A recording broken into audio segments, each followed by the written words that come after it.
علیکم ویواز، کیسے ہو؟ امید کرتا ہوں آپ انشاءاللہ ٹھیک ہوں گے۔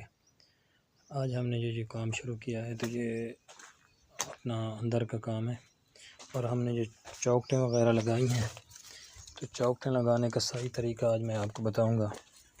چوکٹیں ہم نے فرش پہ کھڑی کی ہیں اپنا لنٹر پہ، اور کھڑا کرنے کے بعد ہم نے جو ہے ان کو برابر سال میں کیا ہے۔ تو یہ جو ہے ان کا مین پوائنٹ ہے، یہ سال میں ہونا ضروری ہے۔ یہ آپ دیکھ رہے ہیں یہ بالکل سال میں ہے، تھوڑا فرق ہے، یہ ٹھیک ہو جائے گا۔ پر تو ان کو جو ہے اس سائڈ پہ بھی سال میں ہونا ضروری ہے، ایک سائڈ تو لازمی سال ہونی چاہیے اس کی۔ سال ہونے کا ان کا مقصد جو ہوتا ہے، ایک تو چوکٹ کی دھار جو باہر والی ہے وہ بھی ٹھیک بنتی ہے، دوسرا جو ہے اپنا جو ہم پلے لگائیں گے تو وہ بھی جہاں پہ ہم کھڑا کریں گے تو وہ کھڑے رہیں گے۔ اگر چوکٹ سال میں نہیں ہوگی تو وہ جو ہے اپنا ہمارے پلے جو ہیں وہ ایک جگہ پر نہیں ٹھہریں گے، تو اس لیے اس کو جو ہے سال کرنا ضروری ہے، اور لیول بھی کرنا ضروری ہے۔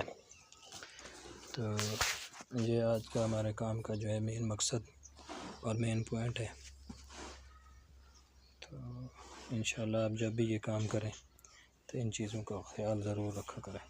اور باقی ان میں ایک مسئلہ اور بھی ہوتا ہے کہ یہ جو ہے آپس میں گنیا میں نہیں ہوتی، تو ان کو گنیا کرنے کا طریقہ بھی ہے، اندر اندر جو ہے پیمائش لیں۔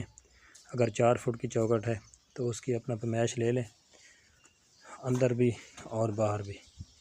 تو اس کا جو ہے گنیا بالکل، یہ جو سریے ہوتے ہیں تو یہ گنیا میں ہوتے ہیں، اوپر والی سائڈ، اور یہ جو پیر والا سریہ ہوتا ہے یہ بھی گنیا میں ہوتا ہے۔